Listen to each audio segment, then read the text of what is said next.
Anong klaseng nilalang ka? Paano ka naging ganito kalakas? Hindi dapat magkaroon ng ganitong kapangyarihan ang isang mortal. Nagkaroon ng mainit na labanan si Goku at si Vados, kung saan lumalabas na higit na malakas si Goku sa maraming aspeto. Vados, ikaw ay talagang napakahina, dahil sa pagnanais mong protektahan ang iyong Diyos, ikaw ay mamamatay sa aking mga kamay. Sinimulan ni Goku ang pag-imbak ng kanyang enerhiya, at ang bola ng enerhiyang ito ay ramdam ang napakalakas na naipong kapangyarihan. Ito ay isang purple na enerhiya, at ang bola ng enerhiya na ito ay sumugod kay Vados. Ginamit ni Vados ang dalawa niyang kamay upang subukang pigilan ito, ngunit ito ay hindi kinaya, kaya dinala ng bola ng enerhiya ang anghel. Hindi ako magpapatalo ng madali. Sinimulan ni Vados na sumigaw upang maalis ang bola ng enerhiya. Ang bola ng enerhiya ay tatama sa ibang lugar, na mag-i-impact sa ilang kalapit na planeta na lilikha ng malaking pagsabog. Higit sa 20 na mga planeta ang mawawasak dahil sa purple energy ni Goku. Hindi pangkaraniwan ang lakas ng destruction ng bola ng enerhiya na ito. Bakit kasi na ang isang itinuturing na patay na, ay biglang nabuhay? Ano ang nangyari? At 3 taon pa lamang ang nakakaraan pagkatapos ng pangyayaring iyon, pero bakit ang lakas niya? Kaya nagseryoso na si Vados, dahil na-realize niya ang malaking kapangyarihan na tinataglay ni Goku, at sinimulan nitong dagdagan ang kanyang enerhiya, na binibigyan ng pagkakataon si Goku, na makita ang tunay na kapangyarihan ng isang anghel na nagagalit. Sa loob lamang ng ilang saglit, sumugod siya kay Goku upang suntukin siya mula sa likuran, ngunit sa kabila ng bilis ng anghel, napanatili ni Goku ang sarili niyang nakatayo, na tila hindi nasaktan. Kung sa tingin mo na dahil nagdagdag ka ng kapangyarihan, ay makakaya mo na ako, ikaw ay nagkakamali. Itinaas ni Vados ang kanyang staff sa langit, na lumikha ng higit sa 2,000 clone nito. Ang aking staff ay kayang sirain at patayin ang pinakamalakas na tao. Subukan mong ilagan ito. Ang nasa 2,000 mga staff ay bumagsak kay Goku, ngunit si Goku gamit ang kanyang mga kamay lamang ay sinimulang tapikin ang bawat isa, hanggang sa makuha niya ang tunay na staff. Pagkatapos ay hinawakan ni Goku ang tunay na staff, at ang iba pang 2,000, ay naglaho na. Nang sinubukan ni Goku na kontrolin ang staff, naramdaman niya ang malakas na presyon, dahil sa kapangyarihan ng staff. Bakit ang bigat ng staff ng anghel na ito? Sobrang nahihirapan akong kontrolin ito. Ang isang maruming mortal tulad mo ay hindi kailanman makokontrol ang aking staff, lalo na kung ninakaw mo lang ito mula sa isang anghel. Hindi mo kailangan sabihin yan, dahil alam ko, na ang aking enerhiya ay hindi tugma sa staff. Sa tingin ko ito ay ginawa lamang para sa mga anghel, para magkaroon ng malakas na kapangyarihan, ngunit hindi na ito mahalaga. Ibabalik ko sa iyo ito, si Goku kahit nahihirapan na kontrolin ang staff, ay nagawa niyang makontrol ito, at sinimulan niyang paikutin ito. Ang staff ay binato niya kay Vados, ng napakalakas, dahil sa bilis ng pagkakabato wala ng oras ang anghel na ito upang umilag sa kanyang staff, kaya't binalot niya ang kanyang katawan ng enerhiya upang hindi tablan. Tinamaan siya ng tungkod niya, na nagresulta sa pagbagsak niya sa bahay mismo ng kanyang Diyos na si Champa. Ang Diyos na natutulog ay nagising, nagtataka kung ano ang malakas na ingay na ito. Bakit napakaingay nakakainis? Sinabi ko na sa kanila, na hayaan nila akong matulog. Si Vados na nakahiga ay bumangon at nagsabi, Ginoong Champa, sila ay bumalik, at mas malakas sila kaysa sa dati. Vados, ano ang pinagsasabi mo? Sino ang bumalik at ano ang nangyari sa'yo, at bakit ka nasa ganyang kalagayan? Nang biglang dumating si Goku sa tapat ng sira-sirang bahay ni Champa. Sino kang baluga? Dumating ako upang bisitahin ka. Kamusta Champa? Naaalala mo pa ba ako? Ako ang mortal na iyong pinatay. Nang marinig ni Champa ang tinig na iyon, siya ay nabalot ng takot. Hindi pwedeng totoo ito, paano ka nabuhay? Sigurado akong pinatay ka na namin gamit ang aming kapangyarihan. Mukhang gusto mo na namang patayin ka namin. Nakakalungkot na wala dito ang 2 Diyos para makita ka ulit, ngunit hindi na kailangan. Champa, mas mabuti pang mag-isip-isip ka ng mabuti. Hindi ka mananalo sakin. Tingnan mo na lang kung paano ko ginulpi ang iyong anghel. Lumayo si Vados, at pinagaling ang kanyang mga sugat gamit ang tulong ng kanyang tungkod. Hindi siya nagsisinungaling, Master Champa. Ang saya na ito ay labis na tayong nalagpasan, at maaaring hindi na tayo makatakas sa kanya. Kailangan natin siyang pagtulungan, para manalo tayo. Nababasa na ng pawis si Champa, dahil sa kaba. Hindi ko alam kung paano kayo naging malakas, pero hindi ako tatakas sa inyo. Susugudan ni Champa si Goko, at sisimulan itong suntukin ng paulit-ulit. Ngunit si Goko ay tila hindi nasaktan, na parang minasahe lang siya, walang galos ang kanyang katawan sa mga suntok ni Champa. Si Goko ay magsisimulang ngumiti. Kayong dalawa ng anghel mo, ay napakahina. Hinawakan ni Goko si Champa sa leeg upang bigwasan siya sa mukha. Goko, bitiwan mo ako. Ano sa tingin mo ang ginagawa mo? Hindi ako makahinga. Lalong hinigpitan ni Goko ang pagkakahawak kay Champa, na nagdulot ng pagbalik ng mga alaala ng nakaraan sa kanya. Nagpakahirap ako ng maraming taon. Hindi kita bibitawan ng ganon-ganon na lang. Sira ulo ka. Nagalit at lumakas ng sobra si Champa, at nagsimulang gumamit ng Hakai energy. Dahil doon, nakalaya ang Diyos mula kay Goko at lumipad sa langit, at lumikha ng isang napakalaking Hakai energy sa kanyang kamay. Bumalik ka sa pinanggalingan mo. Ang Hakai energy ball ay tumama kay Goko, at sigurado na si Champa na napatay na niya si Goko, kaya nagsimula siyang tumawa. Hahaha, isa ka lang mahinang tipaklong Goko.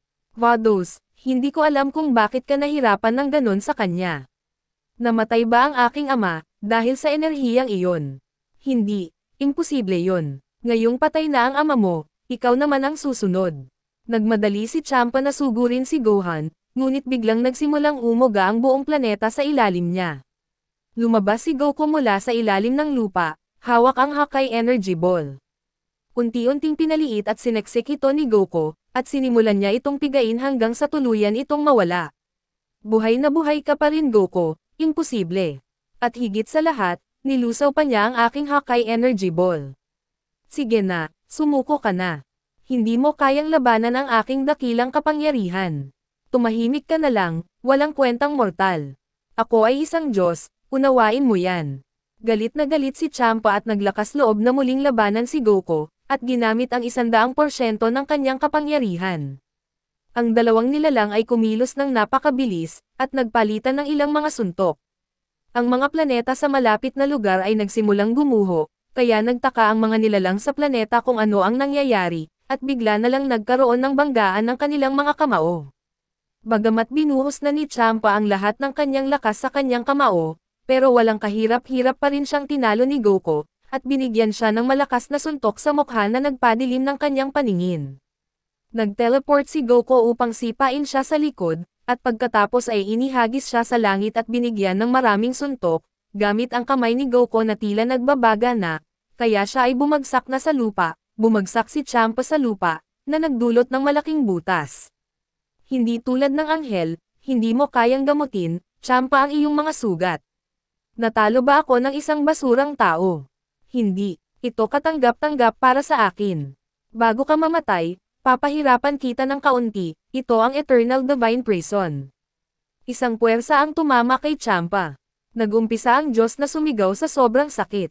Ang kanyang kapangyarihang Diyos ay unti-unting hinihigop ng Eternal Divine Prison. Ano ang napakalakas na bagay na ito? Hindi ko na kayang gumalaw, dahil sa sakit. Si Gohan, ay muling nakita ang Eternal Divine Prison, ay nagkaroon ng bahagyang takot sa pag-alala rito, kung sakin nga, ay nagawang gamitin yan ng aking ama, sayo pa kayang Diyos na kinamumuhian namin. Dahil sa sobrang sakit, nagsimulang umiyak si Champa, at agad na humingi ng tulong sa kanyang anghel na kasama. Vados, tulungan mo ako, hindi ko na talaga kaya, at nang si Vados ay magsisimulang lumapit para tulungan siya, tinitigan siya ni Goko ng isang nakakatakot na tingin. Kung lalapit ka pa ng isang hakbang, tatapusin ko na ang iyong buhay, nang biglang huminto ang pag-iyak ni Champa, at ang kanyang katawan ay naging alikabok na, kahit kaunti ay wala nang natira sa kanya. Makikita ang pulang alikabok sa sahig, ngunit mawawala ito dahil sa hangin. Dahil dito, magagalit ng sobra si Vados. Tuluyan nang namatay si Champa. Sorry Master Champa at wala akong nagawa, ngayon na, patay na ang amo mong mataba, ikaw na ang susunod. Teka lang, huwag mo akong patayin. Kung gusto mo, pwede kitang paglingkuran tulad ng ginagawa ko kay Master Champa. Pinapatawa mo ako, isang anghel na nagmamakaawa para hindi patayin, isa kang duwag, sorry, dahil hindi kita pwedeng pagbigyan. Nang pinatay nila ako, nakita kitang pinagtatawanan ako, habang ginagawa nila sakin yon. Kaya gagawin ko rin yun sa'yo, habang pinapatay kita. Mukhang hindi tayo nagkasundo, kaya kailangan ko nang ilabas ito. Ang teknik ko na ito ay kumukonsumo ng aking buong enerhiya, ngunit mas mabuti na ito kaysa bawian mo ako ng buhay. Ang katawan ni Vados ay nagsimulang balutin ng gintong enerhiya, at ang langit ay agad na magdidilim ng sobra, at babagsak ang maraming mga kidlat, at lumabas na si Vados bilang isang higanteng anghel sa espiritual na anyo. Hindi ko nagamit ang teknik na ito sa mahabang panahon, at kapag ginagamit ko ito, walang ni isa man ang nakakaligtas pagkatapos ng laban. Itinaas ng anghel ang kanyang kamay, upang ibagsak kay Goku. Pinigilan ni Goku ang kamay gamit ang kanyang dalawang kamay, ngunit sinimulan ng higanteng anghel na maglabas pa ng kapangyarihan, at sinigaw ang kanyang teknik, na ang Final Judgment. Ang kamay ng higanteng anghel ay magiging ginto. Ang enerhiya na nasa kanyang kamay ay pumasok sa katawan ni Goku. Dahil dito, magsisimulang mabasag ang ibang mga buto ni Goku. Ang lahat ng enerhiya na mula sa anghel ay sinisira ang aking katawan, at ang mga pananggagalingan ng aking kapangyarihan ay nasa Syra. Dahil dito, babagsak sa lupa ang mga paa ni Goku. Hindi na kayang tiisin ng katawan ko ang enerhiyang ito. Kailangan ko nang maalis ito sa lalong madaling panahon, dahil baka mapatay ako ng anghel. Hoy anghel, nakalimutan mo na hindi nag-iisa ang aking ama. Mayroon siyang kasama. Nakikita ko na kailangan pa rin ng aking ama na maipagpatuloy ang pagsasanay sa purple na transformation, kahit na 1,000 taon na ang lumipas, pero ako, tuluyan ko nang na-master ang pagbabagong anyo na ito. Si Gohan ay magiging isang Super Saiyan Purple God, at lalabanan ang higanteng anghel. Gamit naman ang kanyang kaliwang kamay, susubukan ng anghel na atakihin ang katawan ni Gohan, gamit ang parehong kakayahang ginamit laban sa kanyang ama. Balak mo bang sirain ang aking katawan gamit ang enerhiya na iyan? Nang biglang, naglabas ng napakalakas na kapangyarihan ang anghel, laban kay Gohan. Hindi tulad ng ginawa ni Goku, si Gohan ay tumayo lang sa lupa, at bumato ng isang bola ng enerhiya laban sa kamay ng anghel. Ang bola ng enerhiya ay winasak ang kaliwang kamay ng anghel, at sa hindi malamang kadahilanan, hindi ito kayang mabalik ng anghel ang kanyang kamay. Maaaring nagawang masira ng taong ito, ang kamay ng aking teknik, ngunit hindi pa naman niya nasira ang enerhiya nito, nang biglang, isang sipa mula kay Gohan ang nagpaalis ng malaking kamay, na sumasikal sa kanyang ama. Ama, ipaubaya mo na ito sa akin. Ang purple na transformation na ito, ay hindi mo pa kayang kontrolin. Hindi ko inaakala na darating ang araw na ito, na ang aking anak ay mas magiging malakas kaysa sa akin. Nakikita ko na hindi pa sapat ang 1,000 taon para sa akin, pero nagawa mo, anak, na master mo ang purple na anyo. Si Goku ay babalik sa kanyang base form. Okay na ako anak, ikaw na ang bahala, basta, huwag mo masyadong patagalin. Huwag ka mag-alala, ama. Ito ay magiging mabilis lamang. Nagyabang ka na agad, porkit nagawa mo lang napakawalan ang iyong ama sa aking teknik. Huwag ka masyadong magyabang. Tapusin na natin ito ang aking teknik, tanggapin mo. Inferno, Purple, Astafist.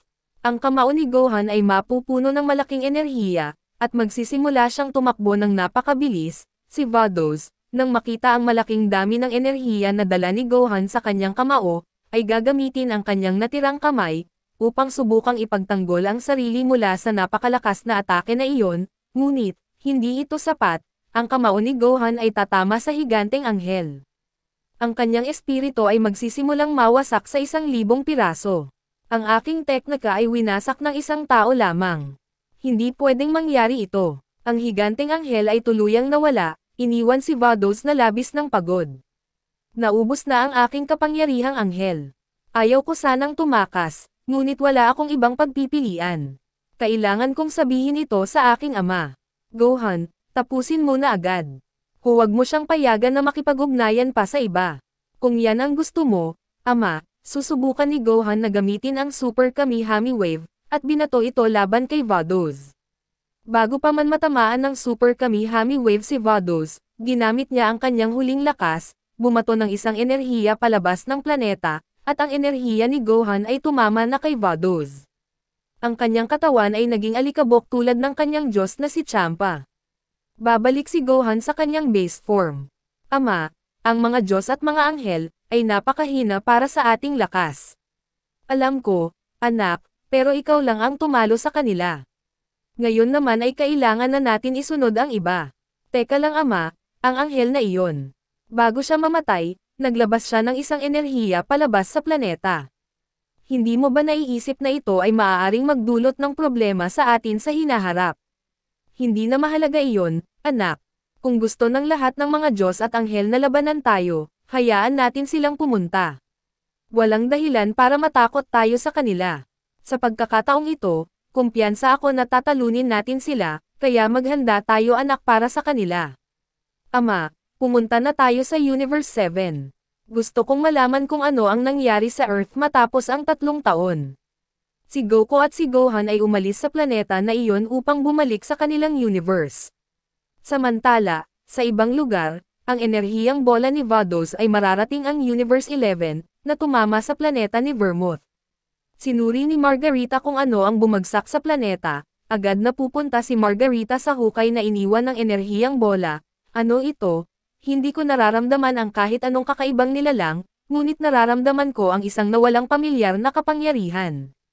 Ito nga ang enerhiya ng kapatid ko na anghel ng Universe 6, ano ang ibig sabihin nito, may nangyari bang masama, kailangan kong malaman, kailangan ko siyang tawagan para malaman ang lahat.